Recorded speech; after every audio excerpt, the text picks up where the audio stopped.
reels de Facebook, los de Insta, abra o prenda la Biblia y vamos a Lucas capítulo 2, versículo 8 al 11. Vamos al Evangelio de Lucas, como decía un profesor del seminario, Evangelio de San Lucas, capítulo 2, versículo 8. Y cuando lo tenga usted, dígame amén, por favor. Dígame amén, por favor. O si ya está en la pantalla, pues también diga amén. ¿Amén? Muy bien. Vamos a leer hasta el verso 11. Dice entonces la palabra de Dios. En la misma región había pastores que estaban en el campo cuidando sus rebaños durante las vigilias de la noche. Y un ángel del Señor se les presentó, y la gloria del Señor los rodeó de resplandor, y entonces tuvieron gran temor. Pero el ángel les dijo: no teman, porque les traigo buenas nuevas de gran gozo. Y yo sé que para muchos a lo mejor va a decir: ¿cómo que buenas nuevas de gran gozo, no? Si yo no celebro la Navidad, va a decir uno, ¿no? Bueno, para ellos sí fue. Que serán para todo el pueblo, porque les ha nacido hoy en la ciudad de David un Salvador, que es Cristo el Señor. Gloria a Dios por su palabra. Cierre sus ojos, vamos a orar. Padre, gracias, Señor amado, por este tiempo que tú nos das, Señor, porque podemos hoy, Señor, venir a casa, a cantar, a adorar tu nombre, Señor, y darte las gracias porque tú eres bueno. Señor, ahora que vamos a estudiar, Señor, a meditar tu palabra, ruego, Señor, que tu Espíritu Santo abra, por favor, nuestros oídos para escuchar atentamente tu palabra. Abre, Señor, por favor, nuestra mente para poder entenderla y nuestro corazón para sembrar tu palabra. Nos ponemos en tus manos, te damos las gracias, Señor, en el nombre de Jesús. Amén y amén. Gloria a Dios.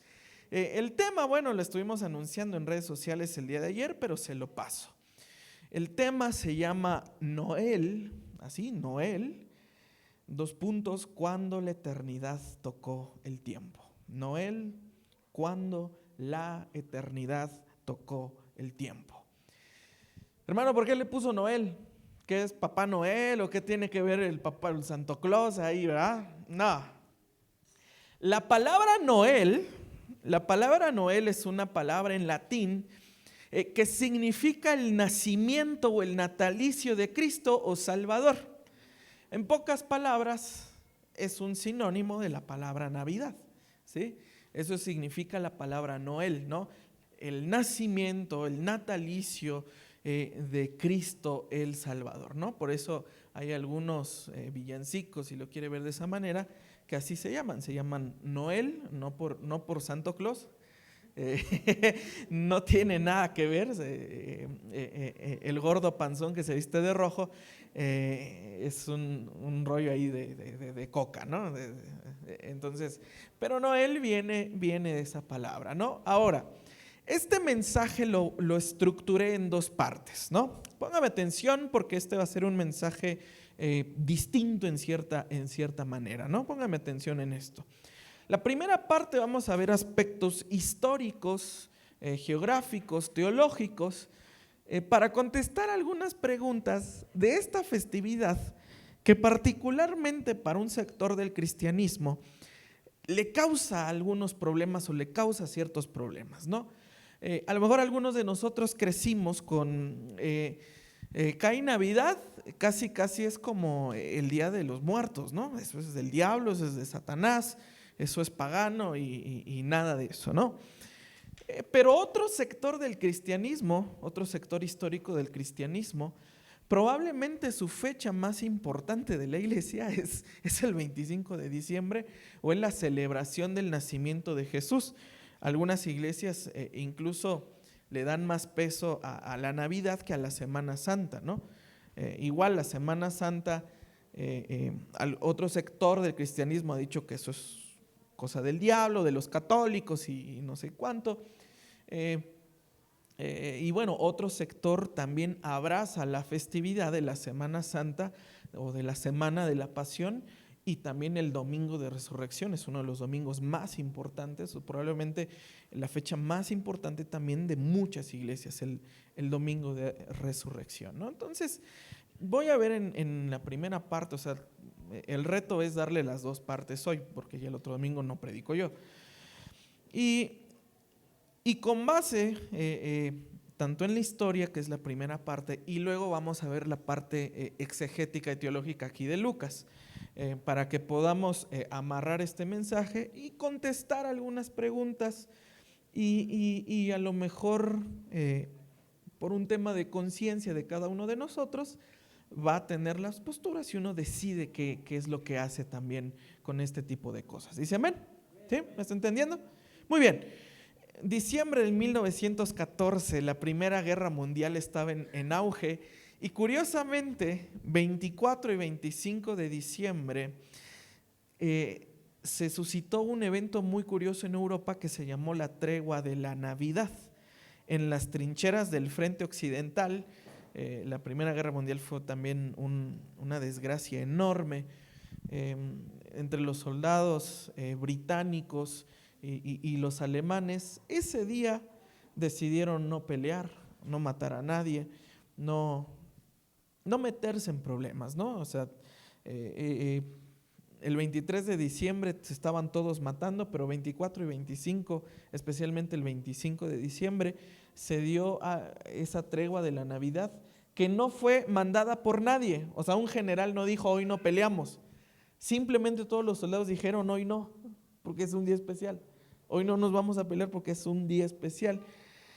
Dice la historia que comenzaron a cantar villancicos, los británicos en inglés, los alemanes pues en alemán, y fue muy curioso, ¿no? Fue muy curioso porque terminaron saliendo de las trincheras y cantando juntos el día de Navidad, ¿no? Fue uno de los episodios muy curiosos.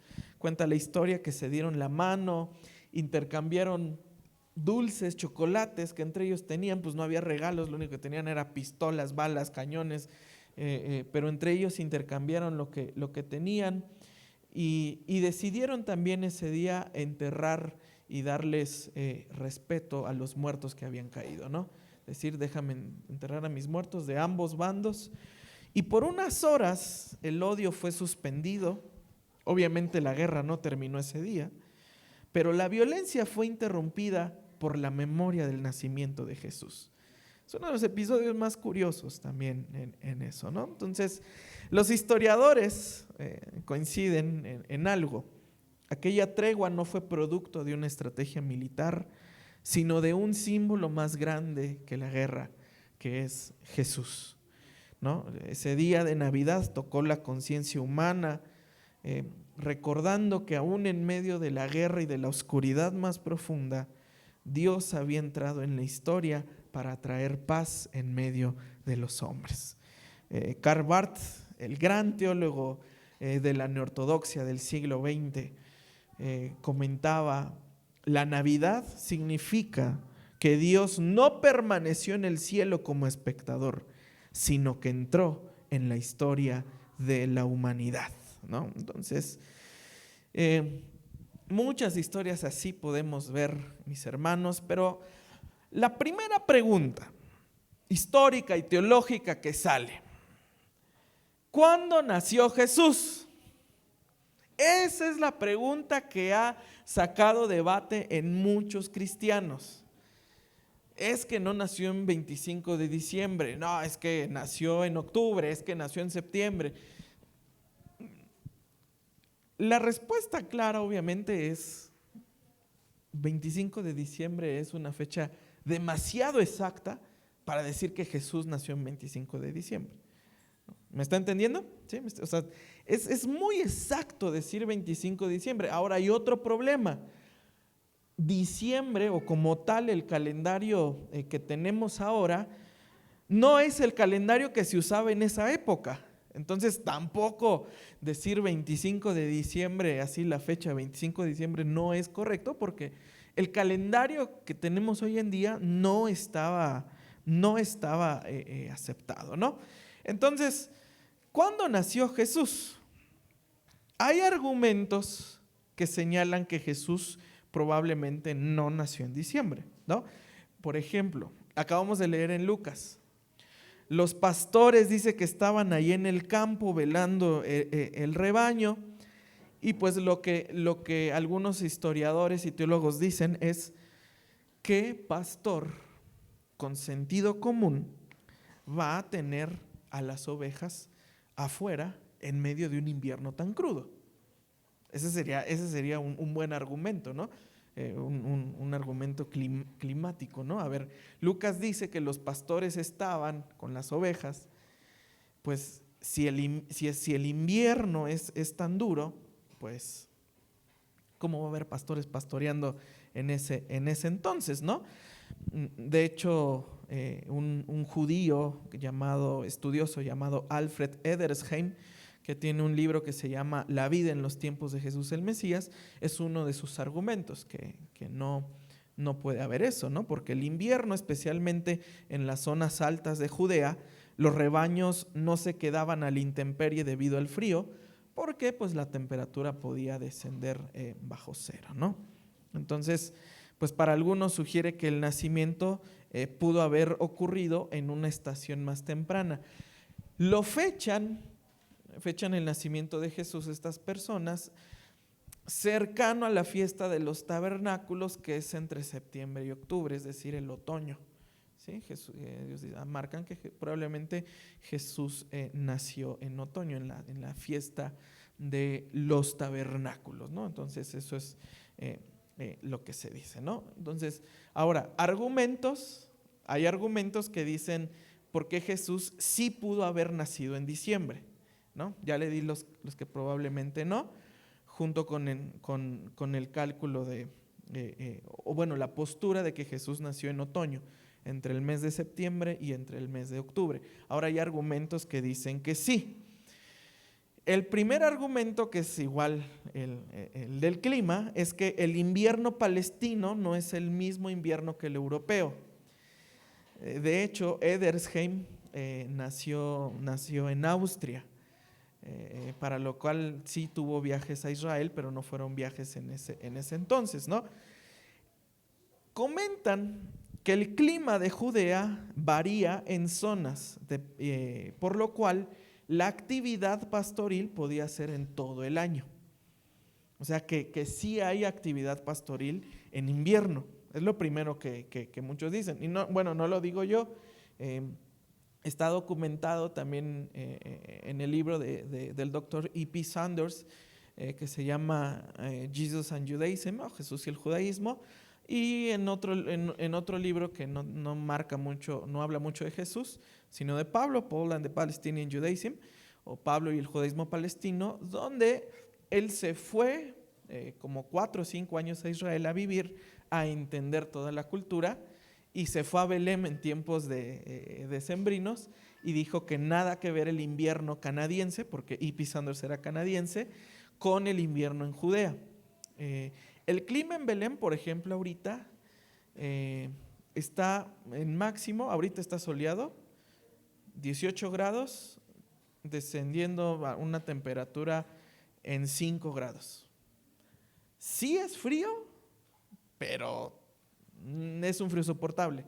O sea, sí se puede andar en la calle haciendo cosas a los 5 grados, pues sí.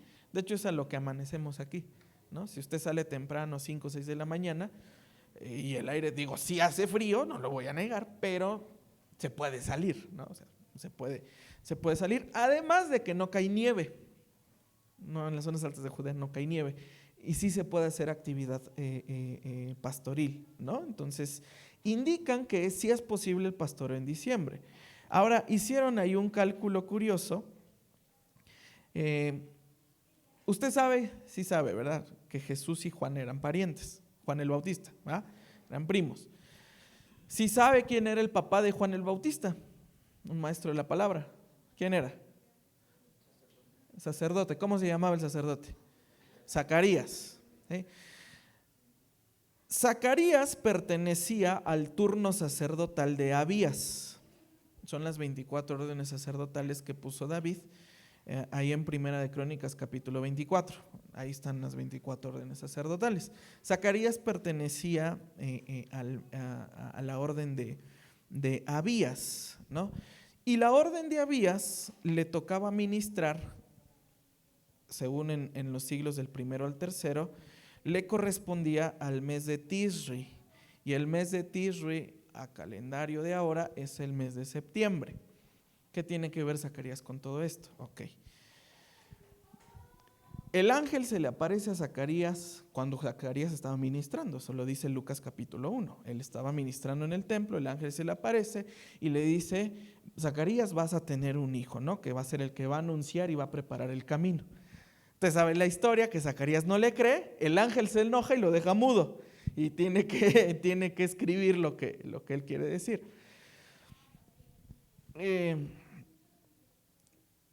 Si Zacarías concibe en septiembre a Juan el Bautista, pues échele septiembre, 9 meses, es junio, ¿no? Es junio. La tradición histórica cristiana, ojo, no la católica, la cristiana, la temprana, tiene el natalicio de Juan el 24 de junio. Igual, o sea, es una tradición, no es histórico exacto, porque pues, igual está muy difícil, oye, tienes justo la fecha, ¿no? Jesús y Juan se llevaban 6 meses. Ahí está en Lucas, mis hermanos, ahí está en Lucas, entre 1.26 al 1.36, hablan del 6.º mes. O sea, entre Jesús y Juan se llevaban 6 meses. Entonces, de junio y 6 meses cae diciembre. Pues como que sí se acerca, ¿no? ¿O qué no? ¿No? O sea, como pareciera que sí se acerca, porque entre Juan y Jesús había 6 meses de diferencia. Entonces la tradición tiene el nacimiento de Juan el 24 de junio. Hubo otro historiador que se llamaba Sexto Julio Africano, que propuso que la concepción de Jesús fue un 25 de marzo, que el ángel se le aparece a María, y usted sabe ese saludo tan extraño que le da, salve eres María, llena eres de gracia, ¿no? No lo digo yo, lo dice la Biblia, ojo, si usted se sabe lo demás, pero lo dice la Biblia que así la saluda el ángel, y la escritura dice que María se pregunta, dice, ¿qué es este saludo, no? ¿Qué onda con este saludo? Dice que se le apareció un 25 de marzo, y de marzo pues cae 25 de diciembre, ¿no? Entonces, es lo que la tradición cristiana temprana propone, ¿no? Ahora, ¿cuándo se estableció 25 de diciembre como la fecha de la Navidad? El calendario romano, en el año 336 existe el primer registro histórico que coloca el nacimiento de Jesús en 25 de diciembre con el obispo Julio I, ¿no? Fue el obispo Julio I, donde dice, pues vamos a establecer la fecha en 25 de diciembre. Hubo otro sector de la iglesia que lo puso el 6 de enero. Ya le sonó esa fecha también, ¿verdad? Porque a ver, ¿qué es el 6 de enero? Pues es el día de los santos Reyes Magos, dijera mi padre, ¿no? Así me decía, ya va a ser el día de los santos Reyes, Entonces, a ver qué te traen. El día de los santos Reyes Magos. Entonces, es por eso que hay 2 fechas importantes. Un sector dijo el nacimiento de Jesús es en 25 de diciembre, y otro sector puso, no, pues es el 6 de enero. Especialmente la iglesia hispanoparlante, España y Portugal, dijeron es el 6 de enero. Por eso tradicionalmente aquí en México el día de los juguetes pues es el 6 de enero. Y el 25 de diciembre se quedó más como una tradición anglo, para los británicos, para los alemanes, y obviamente canadienses y estadounidenses, ¿no? Para ellos la fecha importante es 25 de diciembre, y para los hispanos o portugueses o descendientes de Portugal es el 6 de enero. ¿Hasta aquí vamos bien? Le digo, parece clase de seminario, pero hoy quería asentar varias cosas así, ¿no? Entonces, a partir de que el obispo Julio I dijo, pues vamos a dejar 25 de diciembre como fecha del nacimiento del Señor, la iglesia tanto de Occidente y parte de Oriente aceptan esa fecha, a excepción de otros, que es el 6 de enero, ¿no? Ahora, ya tocamos temas de fecha. Siguiente pregunta. ¿La Navidad tiene origen pagano? Esa es la pregunta medular entre muchos cristianos. ¿Tiene la Navidad un origen pagano? O sea, vieron ahí a los celtas, a los locos ahí escoceses, que en la fiesta de la Saturnalia, que esa también era una fiesta que adoptaron los romanos, que más o menos era entre el 17 al 24, 25 de diciembre, porque era la última cosecha, ¿no? Era la fiesta de la Saturnalia porque era la última cosecha, llegaba la parte más fría o más cruda del invierno y era la última cosecha y daban gracias a los dioses y algunas culturas pues celebraban al sol invicto, ¿no? Entonces coincide con esas fechas, tanto la fiesta de la Saturnalia y la fiesta del sol invicto, ¿no? El sol invictus. Y el emperador Aureliano pone el 25 de diciembre como el Natalis Solis Invicti, o el nacimiento del sol invicto, o del sol victorioso, ¿no? Para celebrar el solsticio de invierno. Entonces coincide la tradición cristiana con una fecha pagana. Y eso ha sido lo que entre cristianos ha causado mucho debate. ¿Me está entendiendo hasta aquí? ¿Sí? ¿Sí me está entendiendo? Lo que entre los cristianos ha causado mucho debate es que un sector dice, es que lo que hicieron fue adoptar la fiesta del sol invicto o de los paganos y la casaron con el nacimiento de Jesús, y es por eso que no celebramos la Navidad, porque pues tiene un origen pagano, ¿no? Para contestar eso, pues habría que hacer una investigación histórica si los cristianos, hablo de los cristianos del siglo I al III, o sea, generaciones muy cerca de cuando Jesús estaba vivo, si ellos fue su intención adoptar una fiesta pagana, y válgame la palabra, cristianizar esa fiesta o santificar esa fiesta. Porque eso también pasaba, eso lo hacían mucho los romanos. Adoptaban tradiciones de los pueblos que iban conquistando y ponían una fiesta parecida al de su Dios de ese pueblo, para no meterse en problemas. Entonces la pregunta es, si los cristianos, hablo del siglo I al siglo III, adoptaron la fiesta del sol invicto para cristianizar el 25 de diciembre.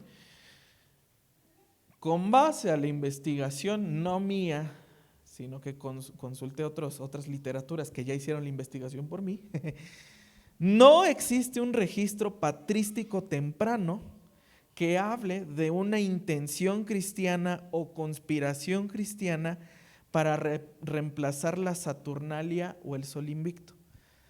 Ninguno de los padres de la iglesia, no hay un registro documental o histórico para decir vamos a cristianizar esta fiesta y chance evangelizamos a paganos. Jamás esa fue la intención de ellos.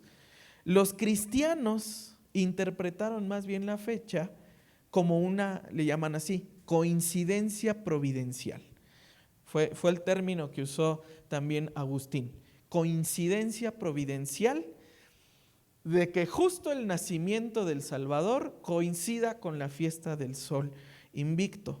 Y ellos lo interpretan que Cristo es más grande, más victorioso y más poderoso que el sol invicto, porque Cristo es el sol de justicia que ha amanecido en medio del paganismo de ese tiempo. ¿Me estoy dando a entender con esto? Sí, me estoy dando a entender.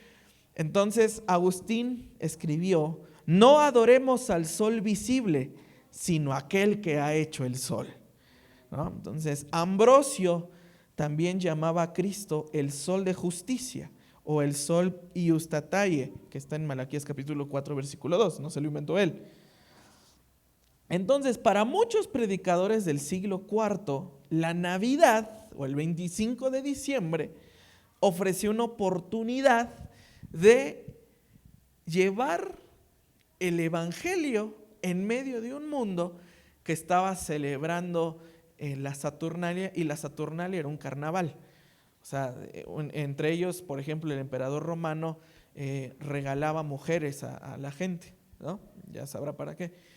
O sea, era un carnaval horrible. Y los cristianos usaban esa fecha para llevar el evangelio y decir, esta fecha es más importante porque la luz verdadera, la luz de la esperanza ha nacido.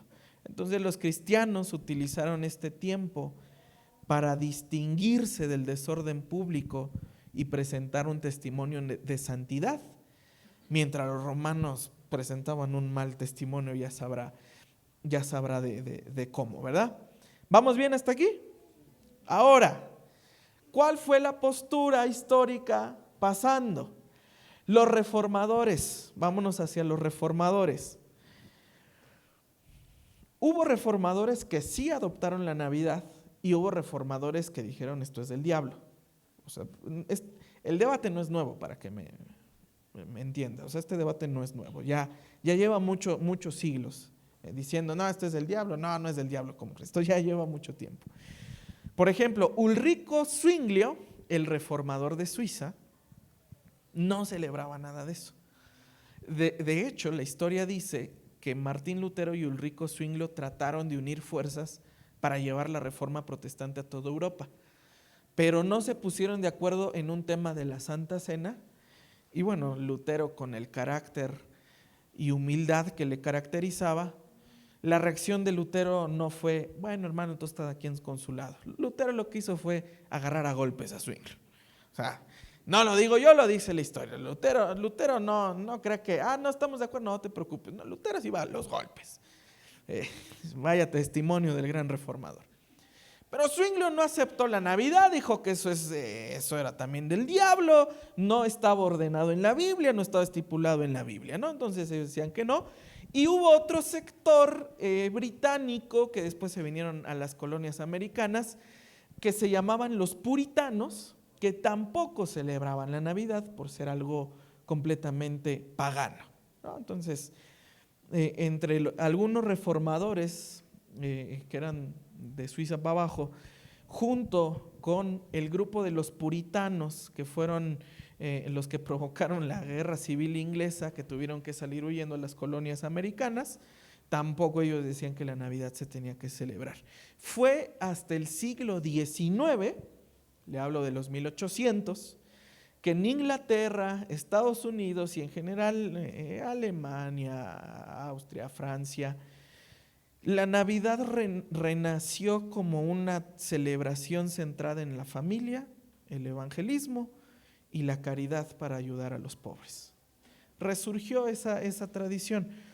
De hecho, esta época es una de las épocas más fuertes de una organización mundial que se llama Salvation Army, o el Ejército de Salvación, que acá en calle 7, Pantitlán y calle 7 hay uno. Ahí hemos llevado algunos apoyos también.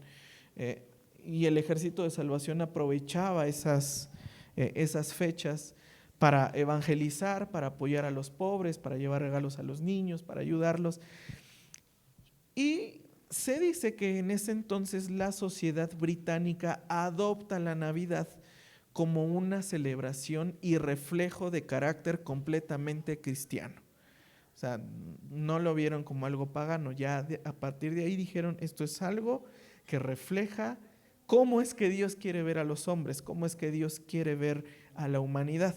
Editoriales cristianas en ese tiempo regalaban libros acerca del nacimiento de Cristo, la salvación. Y es en el siglo XIX, con los países anglos, que la Navidad se consolida como una fiesta cristiana, cristocéntrica y de buen testimonio y edificante.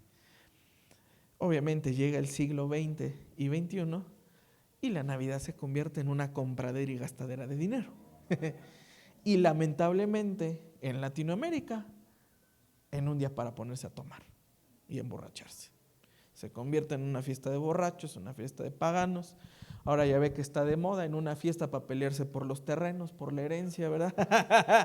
¿Verdad? Entonces, la Navidad fue tomada en cuenta como un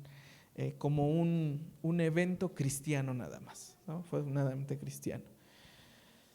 Siguiente, ¿cuál es el origen del árbol de Navidad? ¿No? Esa es otra, ¿no? ¿Se puede o no se puede poner? Ok. En las culturas del norte de Europa, ellos en la fiesta de la Saturnalia agarraban las ramas de un árbol que en invierno no se seca, ¿no? Usted sabe que el proceso natural, en otoño empiezan a caer las hojitas y para que en invierno los árboles prácticamente están secos, ¿no? Hay un tipo de árbol en Europa, digo, la verdad no me acuerdo, sí lo vi, pero no lo anoté, que sus ramas no se secan, sigue estando verde el árbol. Entonces las culturas del norte lo que hacían eran tomar esas ramitas y adornaban sus casas con las ramitas verdes y adornaban los árboles también. Empezaban ahí a adornar los árboles, ¿no? Durante los solsticios de invierno. Para eso entonces uno de los padres de la iglesia, Tertuliano, dijo pues, exhortó a los cristianos a evitar ese tipo de adornos para no imitar las prácticas paganas. Es hasta la Reforma Protestante con Martín Lutero que cuenta la historia que saliendo de dar un sermón que se llamó Un niño nos es nacido, estaba caminando hacia su casa en una de esas noches invernales y vio cómo la luna reflejaba su luz en la copa de los árboles, ¿no? Y cuenta la historia que Lutero se conmovió por ello y que cortó un pino y fue y lo metió a su casa y lo adornó con velas. Es Martín Lutero quien hace la tradición del famoso árbol de Navidad. Y dentro de las iglesias, pues bueno, también Lutero en las iglesias reformadas, era tradición en la iglesia poner el árbol de Navidad, en las casas poner el árbol de Navidad y adornarlo con velas, ¿no?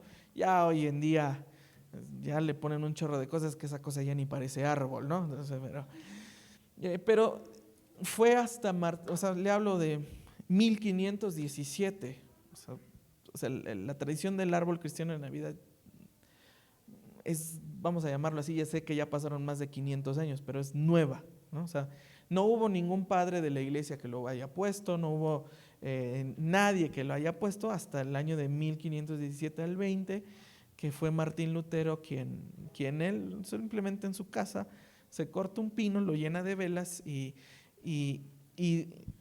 llamaba a sus hijos y dijo que simbolizaba la luz de Cristo brillando en la oscuridad y la proclamación del evangelio iluminando toda la creación, ¿no? Entonces ese es el origen, ¿no? Y siguiente pregunta, con esta ya acabo la sección histórica. ¿Qué onda con los Reyes Magos? ¿No? ¿Qué onda con los sabios de Oriente? Bueno, eso también está en la Biblia, que vinieron unos sabios de Oriente viendo la estrella, siguiendo la estrella, y bueno, usted sabe la historia, que llegan con Herodes y dicen, no, pues aquí no es, pero si lo encuentran, pues llámenme porque yo también lo quiero adorar, pero en realidad Herodes lo que quería era matarlo. Bueno, la tradición popular coloca la noche del nacimiento de Jesús con la llegada de los sabios de Oriente, ¿no? También, o sea, llegaron los pastores, llegaron los sabios de Oriente, o sea, todo el mundo llegó ese día, ¿no? O esa noche. Pero en griego, que esa está en Mateo capítulo 2, ahí Jesús, cuando dicen venimos a ver al niño, le llaman paidión. Paidión es una palabra griega que significa niño pequeño, de 2 a 4 años. ¿Me está entendiendo? Entonces los sabios de Oriente no llegaron el día del nacimiento de Jesús, porque si no hubiese utilizado la palabra griega que se pronuncia brefos. Brefos es recién nacido. Es como si aquí dijera, tu bebé. Ya después está creciendo como Emma, como Beth, como Mel, que los felicito y se están portando de maravilla, ¿eh? Que le den lata a Sergio cuando predique, pero a mí no. Ya. Ya le decimos, pues es un niñito, ¿no? Así decimos, ¿no? A veces. Para los papás, así tenga 57 años, es su bebé, ¿no? La verdad. Pero bueno, ya decimos, ya está creciendo tu niñito, ¿no? En lo mismo, paidión es bebé de brazos, brefos ya es un niño que está empezando a caminar entre sus 2 a sus 4 años, ¿no? Entonces, cuando los sabios llegaron y decimos, queremos ver al niño, venimos a adorar al niño, utiliza la palabra brefos, ¿no? Entonces, ¿me está entendiendo? Sí, me está entendiendo. Entonces, parece que fueron 2 eventos diferentes, la llegada de los pastores, y ellos sí llegaron el día del nacimiento, y la llegada de los sabios de Oriente, que ellos llegaron 2 años después al menos 2 años después, ellos llegaron del nacimiento de Jesús. Ahora, con todo esto que le acabo de decir, hermano, ¿puedo celebrar Navidad o no la puedo celebrar? No nos hagamos. Yo le diré eso, no nos hagamos. Si bien que va a ir a cenar allá con la familia, o menos a pelearse, no nos hagamos, ¿no? Hermano, ¿puedo poner mi pinito, mi árbol? Lo mismo, no nos hagamos. Ya visité a varios y ya adornaron, ya pusieron, ¿sí? Y hermano, ¿voy a perder mi salvación? Pues claro que no. No, eso no lo va a hacer perder su salvación, hombre. No, al contrario, hermano, dele gracias a Dios porque, mire, le damos mucho peso al Jesús adulto, al Jesús hombre, pero el misterio de la encarnación es un misterio teológico impresionante, que es justo donde ahorita entro ahora a la sección de estudios bíblicos y que Dios me ayude con el tiempo. Lucas capítulo 2, versículos del 8 al 9. No, ahí nos vamos a quedar. Dice, en la misma región había pastores en el campo cuidando sus rebaños durante las vigilias de la noche. Y un ángel del Señor se les presentó y la gloria del Señor los rodeó de resplandor y tuvieron gran temor. Pero el ángel les dijo, no teman, porque traigo buenas nuevas. En pocas palabras, vamos a traducirlo. Les traigo buenas noticias. Esto significa el nacimiento de Jesús, una buena noticia. ¿Me está entendiendo? De gran gozo que serán para todo el pueblo. Mire, mis hermanos, la revelación del nacimiento de Jesús, si me permite utilizar un poco hermenéutica alegórica, si bien eran pastores de rebaño de ovejas, los primeros que deben de entender el misterio de la encarnación de Jesús son los pastores, son los ministros. Porque si ni siquiera ellos entienden el evangelio tal y como es, ¿qué clase de pastoreo van a estar dando para su congregación? La revelación del nacimiento de Jesús es una revelación pastoral, es una revelación ministerial. ¿Me está entendiendo? O sea, los primeros que debemos de entender eso somos los que predicamos y los que enseñamos. Es una revelación del evangelio. No estoy hablando del árbol ni de los adornos, estoy hablando de la revelación del evangelio, mis hermanos. Donde los pastores estaban ahí cuidando. ¿Pero qué les vas a cuidar? ¿De quién los vas a salvar? ¿Qué es lo que va a pasar? Entender que Jesús nació es entender que hay salvación. Entender que Jesús nació, les dice el ángel, les traigo buenas noticias que serán de gran gozo para todo el pueblo. El entendimiento del nacimiento de Jesús debe de ser causa de gozo y no causa de pleito. Porque muchos nos agarramos estas fechas para pelear, hermano. Pero pues es como le digo, mire, me puedo ministrar, ¿verdad? Con usted estamos siempre en confianza. Yo me acuerdo, hermano, crecí en una iglesia donde igual la Navidad nada, y que eso es del diablo, y que ponían el árbol y todos danzando alrededor del árbol sacrificando animales. Y el día que fui a la casa del pastor a festejar un año nuevo, el que me predicó que el árbol es malo tenía un árbol en su casa. El que me predicó que los adornos eran malos tenía adornos en su casa. Y yo sí me acuerdo, yo tendría unos 7, 8 años. Y sí le dije a mi papá, pues, mira, ¿no? Y digo, gloria a Dios por la sabiduría de mi padre. Porque si hubiera sido yo, hermano, se me hubiera caído la cara de la pena, hermano, diciendo, híjole, yo enseñándole que no y el que le predica le dice que sí. Me dice, cada quien su conciencia, hijo. Ah, bueno, está bien. Entonces, por eso le repito, no es un tema que debe causar ni discusión, ni debate, ni pleito, porque en realidad el entendimiento no es ni los árboles, ni los adornos, ni la fecha. El entendimiento es ¿qué es el Evangelio? ¿Me está entendiendo? ¿Qué es el Evangelio? La gloria, hermano, que dice que invadió la noche, el esplendor de Dios, la gloria de Dios que transformó, mis hermanos, el sentido de los pastores. Entender que el nacimiento de Jesús ilumina la noche de nuestra vida. No elimina a lo mejor los problemas, no elimina a lo mejor las tormentas, pero tenemos una nueva luz y un nuevo entendimiento de que en medio de tanta oscuridad tenemos, mis hermanos, una esperanza en Cristo Jesús. ¿Me está entendiendo? Y así, mis hermanos, como la gloria de Dios guiaba a Israel en el desierto, ahora la gloria de Dios guió a los pastores, al autor de nuestra salvación. ¿Me está entendiendo? En el Éxodo era la columna de fuego, era la nube la que se movía y entonces Israel se movía. Ahora en el Nuevo Testamento, cuando Cristo viene y nace, ahora la gloria de Dios nos guía al verdadero entendimiento de lo que es la salvación, mis hermanos. Entonces aquí lo que está pasando es que Dios está irrumpiendo en las noches humanas. Dios está irrumpiendo en la noche de nuestra vida. Dios está irrumpiendo en nuestra oscuridad.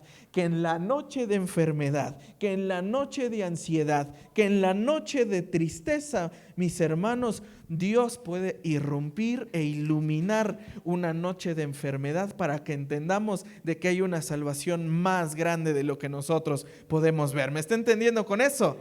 Hay algo más grande, mis hermanos, que el Señor Jesús haya venido, es que eso irrumpe completamente la estructura humana. La eternidad toca el tiempo. Eso no pasa. Sin embargo, Dios, creador de los cielos y la tierra, ahora se hace hombre. Eso no pasa, mis hermanos, eso no puede pasar. ¿Y sabe algo? El nacimiento de Jesús proclama que la gracia es quien toma la iniciativa. Dios decidió aparecerse a esos pastores. Dios fue el que dijo, voy a iluminar a estos pastores. Ellos no lo estaban buscando, ni siquiera sabían. Sin embargo, Dios tomó la iniciativa. ¿Y sabe algo? Así es en la vida suya y en la vida mía. Dios es quien tomó la iniciativa de salvarnos. Dios es quien tomó la iniciativa de acercarse a nosotros y perdonarnos y amarnos tal y como somos. ¿Dice amén? Dice de los versos del 10 al 14, porque les ha nacido hoy en la ciudad de David un Salvador que es Cristo el Señor. Y esto les servirá de señal. Hallarán a un niño envuelto en pañales, paidión, es un bebé, un niño envuelto en pañales, un bebé, un paidión, y acostado en un pesebre.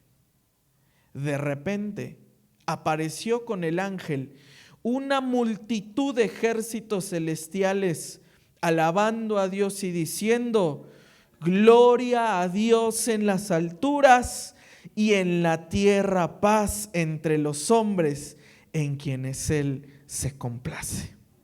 Gloria a Dios por esto. El evangelio es la buena noticia, mis hermanos. Hoy ha nacido. No le va a tirar el choro de que nazca en su corazón. Jesús nació una sola vez y ya. Pero en ese momento fue su hoy se cumple. Y mire, mis hermanos, en la historia bíblica, muchos de nosotros debemos de tener la experiencia del cumplimiento. ¿Sabe cuál es esa experiencia del cumplimiento? Le voy a poner un ejemplo que lo hizo Jesús. En las sinagogas era tradición, llegaba el rabino, el fariseo, abría el rollo y leía la ley, se cerraba, oraban y todos se iban. Pero un día dice la escritura que Jesús entró a la sinagoga y que tomó el libro del profeta Isaías y leyó esos pasajes que dicen que porque el Señor me ha enviado para dar libertad a los cautivos. Dice, ¿sí se acuerda de esa historia? Y Jesús dijo: hoy se cumple esa palabra. Y yo creo que muchos de nosotros debemos de tener el cumplimiento de nuestra palabra, mis hermanos. ¿Sabe con qué? Hoy se cumple mi sanidad porque Dios lo prometió. Hoy se cumple mi restauración porque Dios lo prometió. Hoy se cumple la promesa de Dios porque Dios me lo prometió. ¿Me entiende? El nacimiento de Jesús irrumpe la historia. No para platicarnos de algo, sino para un cumplimiento histórico y literal. Que usted pueda decir: hoy se cumple en mi vida. Hoy ha nacido, le dijo el ángel. Y todavía, por si falta más confirmación, ejércitos celestiales cantando: gloria a Dios en el cielo. Y el nacimiento de Jesús dice: y en la tierra, paz. ¿Qué significa el nacimiento de Jesús? Mi hermano, y no con ese, la paz de Cristo que sobrepasa todo entendimiento, la paz de Cristo que sobrepasa cualquier adversidad, que sobrepasa cualquier enfermedad, mis hermanos. Entender el evangelio es entender que el Señor ha traído paz en medio de un mundo tan violento, en medio de un mundo tan complicado. ¿Y sabe algo?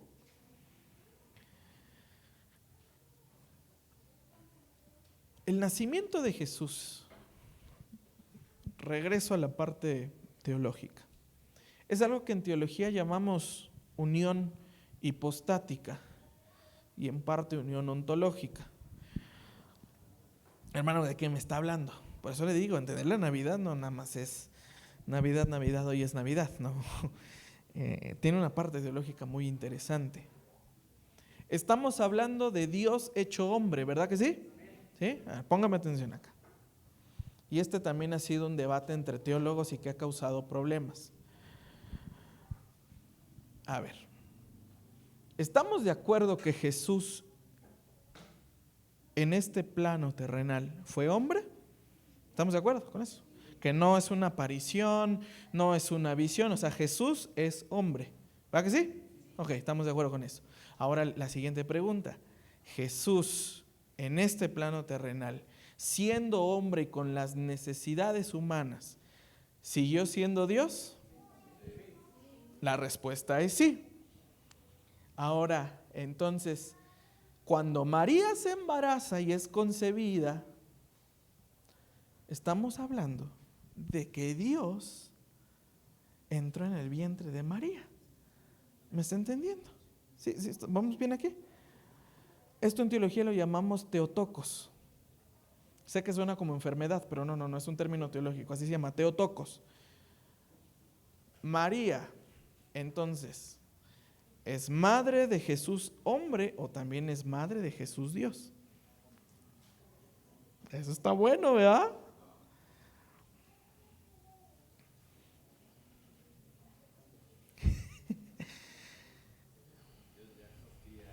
Dios ya existía, estamos de acuerdo con eso. Pero estamos hablando de un Dios encarnado. Está en Filipenses capítulo 2, porque Cristo no decidió ser igual a Dios, sino que se humilló a sí mismo tomando forma de siervo, la kenosis de Cristo, ¿no? Entonces, tomando forma de siervo, entra en el vientre de María y María da a luz al hombre o a Dios. A los dos. Porque Jesús no dejó de ser Dios, ni en el vientre de María, ni fuera del vientre de María. ¿Me está entendiendo? Sí, me está entendiendo. Esto es el misterio del Evangelio, mis hermanos. Y le digo, a lo mejor lo invito a que lea el capítulo de Cristología de Lois Berkhof, un teólogo reformado cristiano, de Wayne Grudem, e incluso también la parte, el capítulo de El nacimiento de Jesús del Dr. Richard Maiwe, de Robert L. Thomas. Le puedo dar mucho más acerca de eso, ¿no? El misterio más grande es cómo el Todopoderoso, el Señor, nace por una mujer. Ahora, no estoy, y ojo con esto, no me malentienda, no estoy venerando a María ni diciendo que a María se le tiene que orar, no estoy diciendo eso. Estoy diciendo que el más grande misterio de la piedad es que el Todopoderoso nace de una mujer para traer salvación. Entonces, la unión hipostática consiste en la unión de la naturaleza divina con la naturaleza humana, y que la naturaleza divina y la naturaleza humana coexisten en una sola persona, sin que una sea más grande que la otra, ni que se mezclen, sino que son, como dice Juan Calvino, inseparablemente unidas. ¿Me está entendiendo? Sí, digo, ya después tiene más dudas, pues bueno, hay que ponernos a estudiar un poquito más de teología. Pero este es el misterio de hoy ha nacido un niño, pero no ha nacido cualquier niño, no nació un hombre. Nació Dios, mi hermano. Nació Dios. Dios enviando a su Hijo, que también es Dios, y acaba de nacer Dios en una naturaleza humana. Una mujer dando a luz a Dios. ¿Quién hace eso? Solo alguien que quiere salvar a la humanidad. El postrer Adán tomando forma, la forma del primer Adán que no pudo con la creación. Amén. Dice de los versículos del 15 al 20, ya con este voy terminando. Cuando los ángeles se fueron al cielo, los pastores decían unos a otros: vayamos pues a Belén y veamos esto que ha sucedido y que el Señor nos ha dado a saber. Fueron a toda prisa y hallaron a María y a José y al niño acostado en un pesebre. Cuando lo vieron, dieron a saber lo que se les había dicho acerca de este niño. Y todos los que lo oyeron se maravillaron de las cosas que les fueron dichas por los pastores. Pero María atesoraba todas estas cosas, reflexionando sobre ellas en su corazón. Y los pastores se volvieron glorificando y alabando a Dios por lo que habían oído y visto, tal como se les había dicho. En Mateo dice que adoraron al niño. ¿Sí lo ha visto? Dice que adoraron al niño. O sea, el niño es Dios, sino ¿para qué adoran al niño? ¿No? Los sabios de Oriente también adoraron al niño. Eso lo dice. También adoraron al niño. ¿Por qué? Porque el niño es Dios. Aquel leproso, el único de los 10 que regresó, dice que se postró y ¿qué hizo? Adoró. Y Jesús acepta esa adoración porque Jesús es Dios hecho hombre. Y fíjese la reacción de los pastores. La reacción de los pastores es: oye, qué impresionante esto que vimos. No, la encarnación demandó movimiento. Se tuvieron que mover los pastores, dijeron: vamos a ver esto que nos han dicho. Mis hermanos, el evangelio demanda movimiento para nuestra vida, no demanda pasividad. Si el evangelio se nos revela a mi vida, Mi responsabilidad es llevar el mismo evangelio a los demás, compartir con los demás, demanda movimiento, mis hermanos. La fe busca, la fe contempla, la fe proclama, mis hermanos. A ver al niño, los pastores se convirtieron en los primeros evangelistas, y me lo quiere entender así. Los pastores no quedaron igual, mis hermanos. Al ver a Jesús, les cambió para siempre su vida.